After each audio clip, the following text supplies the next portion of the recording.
What's up, nerds? Welcome back to our spoiler review of Mando Season 3, Episode 5. If you like the content you hear, give us a thumbs up and stay tuned for the PS5 giveaway at the end of the video.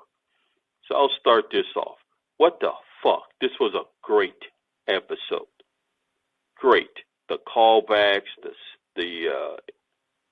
I don't know, how do I say, cameos in this thing, since we are spoiling, bringing in a character from Rebels, getting people to agree to actually go back and take over some shit, I thought was just like perfect. The space battle was great. The callback with that little sneaky bitch that works for Moff Gideon, still sneaking around, the great SNL Tim Meadows playing a government bureaucracy guy. And no Grogu in this episode. Just makes a couple of cameos and still had a quality episode. Gecko, what do you think? Spoil at your will. I'll be honest. Once I started watching this episode, I had to be honest. This probably is the best episode of the whole season, Like, so far, like you mentioned, the battles, the space battle, and it sucks because I have seen so many, people not liking it. And I'm like, how the hell does people not like this? I see so many comments, so many things, and I see it and it hurts because I think everything on this episode was amazing. The ships were amazing, the whole ship, and he's throwing little chips. And to me, everything was amazing. Like you said, it didn't have a lot of Grogu. It just had that little sprinkle of Grogu just to show that, he's around. But mostly it was just mostly Mandalorian based episode. And I liked it. I want my favorite part of the whole episode, and you said spoiler away, that breaking of Moff Gideon. The way this is gonna start shaping is just freaking crazy, because my guess is that since she's gonna try to unite her clan, right? Yeah. My guess is, since they're probably, they're probably the one that broke up Moff Gideon. So it's weird. It's crazy how this show gets the story and moves it forward, and every week gives you enough building to the grand finale, which I think, like couple episodes back, it finished with the Mythosaurus. This episode, it finished with two huge cliffhangers, whereas the breakout of Moff Gideon, but then we see the armorer, this lady, what's her name? Bo-Katan. The Bo-Katan, yes, to unite the clan. So it's a lot, but they give you enough where, I'll be honest, I got faith that everything ties at the end real perfect. I know it looks like it got a lot of open right now, but everything is going to tie at the end. And my guess is that this is going to be a huge battle at the end, that they're going to need the Mythosaur. So that's my guess will be. And like you said, I don't like her character, but I think that the actor is doing an amazing job, and that's the Moff Gideon mole. Like, I hate her. Jane is her name. I swear, Jane. I hate her. I don't know why, but just seeing her in TV, I'm like, oh, I want to punch her in the face. But hey, it's just she got a punchable face. I'm just saying, like, She makes me mad because the way she is, she's sneaky. She's like, ooh, I'm here. Okay. And, I thought we were done with her. And just to see her in this episode just boil my blood. Like, because we know what happened and how she did the other doctor bogus, So, so to me, it's amazing. To me, I like what Star Wars is giving us. And I have to give this episode a perfect 10. Easily. Sleepy, what you got? There's your signal. Computer. My turn. So basically, I don't even know where to start with this episode. It was so magnificent. So you could just multiply the episode times 2, and then boom, you got my score. So speaking off of what Gecko said of the the ex-comms officer. I still can't get her name to this day, even though Kane. Tony just said it. Kane. She makes you hate her.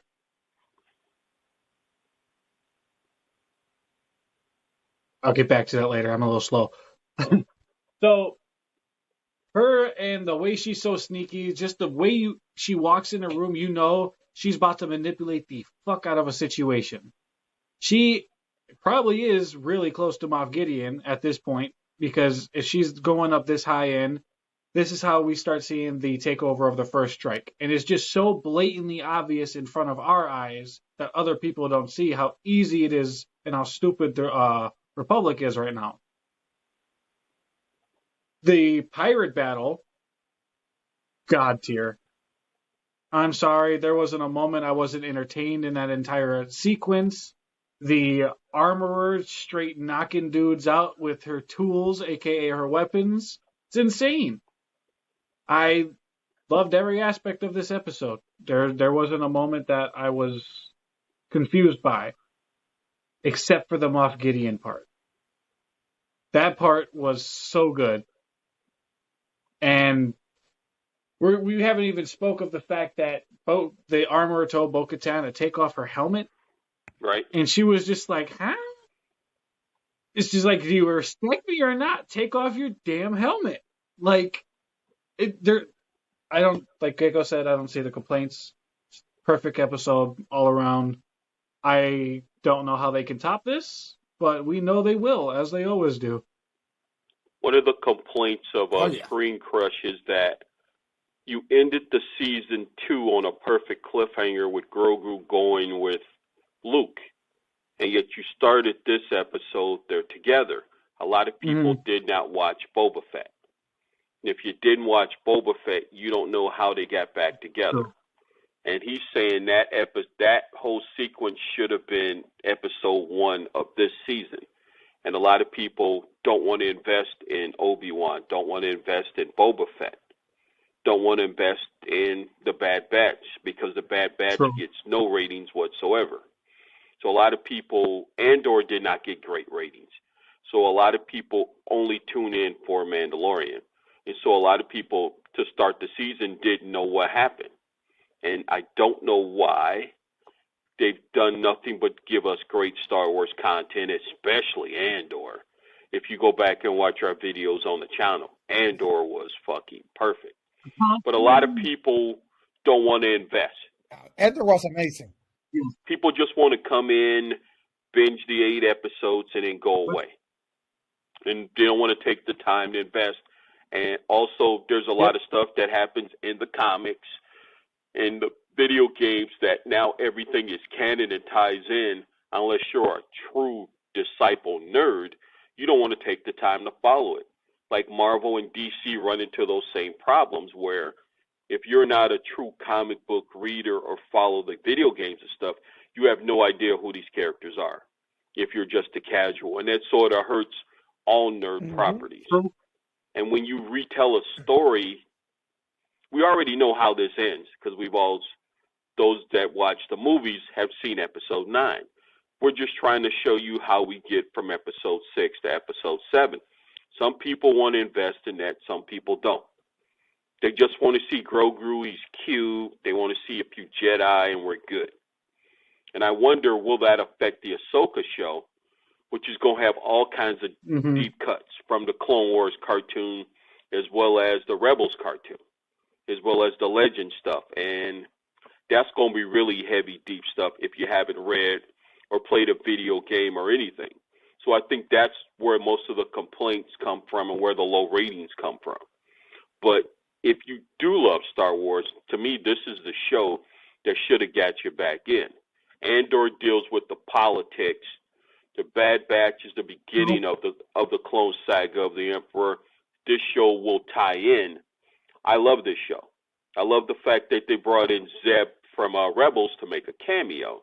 Star Wars Rebels that took place about 3 or 4 years ago, but no one knew that deep cut. I knew it the second I saw it and texted you guys that early in the morning, like, I think we have a Rebels deep cut, and it was confirmed like an hour later. So, but you have to be hardcore Star Wars. I think people are still casual.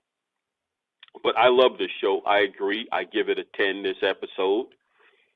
I'll give this so far. They've had perfect episodes. The stories flowed good, and now we're getting to the meat of the episode where that battle in episode 8 is going to be great between basically the New Republic, which are stupid as fuck, and both sides of the Mandalorians.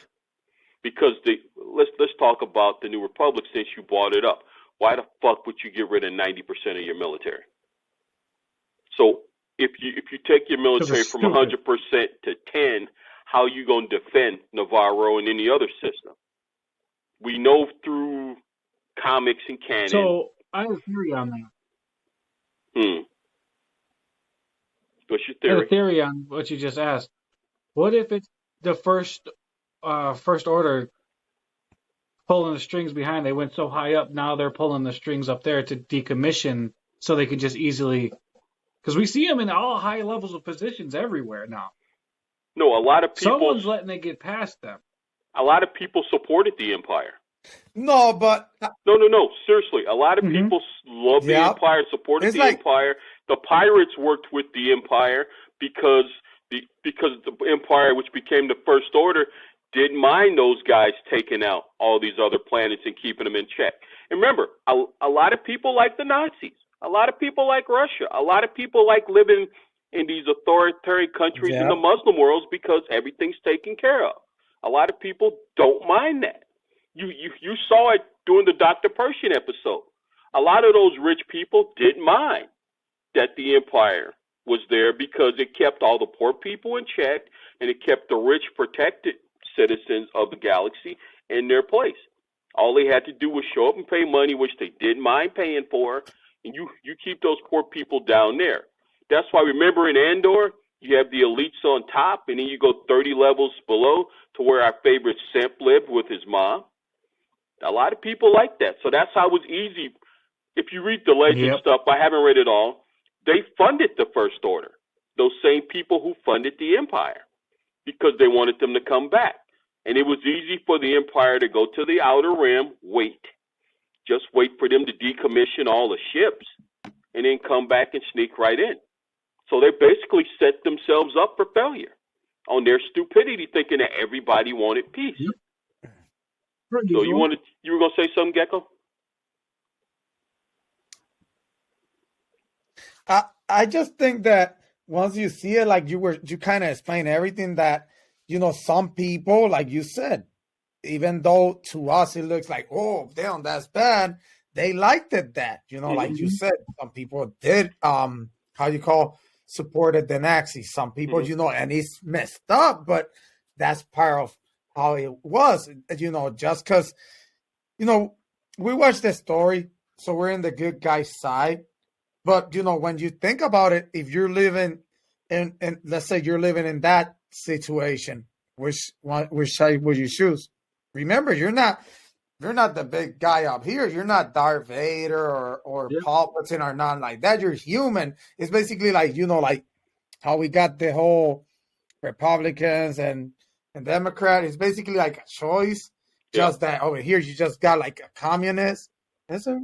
Yeah. Right? Like, basically, it's only one rule. But there's people that support that because they're like, we're living good. Like you see that in the Endor episodes, with Mon Mothma. With the husband from the you see him. He was chilling. He didn't mind what was happening out there. If there was Order 66 and shit like that, he didn't mind. At the end of the day, he was eating good and his family was protected. So, it's, even though it sounds messed up, it's kind of like, mirrors real life. So it's life, basically. Yeah, the rich elitists, the 1%ers like being in their 1% land, and they don't care about the 99%, even though unfortunately, most of the 99%ers think that the 1% cares about them from both parties in this country when they actually don't.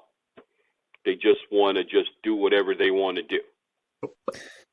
And if you look at the politics of this show, this series, it's always mirrored real life, always, from the day it was set up in 1977 till now.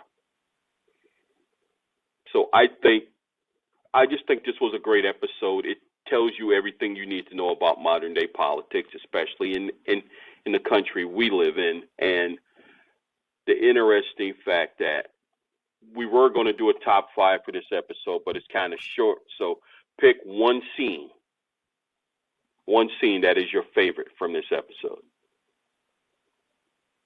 Anybody? I had to say that Moff Gideon breakout. To me, that was the most important scene in the whole thing because he sets up what's coming next and where we're going. So I think the most important, even though the Bo-Katan getting permission for the armor was nice, and it was a great way to end the episode, I think they should have ended with the Moff Gideon. I think they should have reversed it because, we kind of knew when it happened. We're like, oh, we put 2 and 2 together, but it would have been nice if we would have seen the Bo-Katan first and then the Moff Gideon. You're like, damn, what the hell? So I don't know. But I had to be honest. I think the Moff Gideon is my favorite scene. Sleepy? You sleepy? Pirate battle. The entire sequence of the pirate battle when they're nuking Navarro. Not a single complaint. Not a single complaint. Every aspect of it, from the armorer fighting to seeing all the Mandalorians fight together as an actual unit, with Bo-Katan who led the charge, I believe. I love it. I'm sorry. It's just great. Favorite scene. Go ahead, Tony.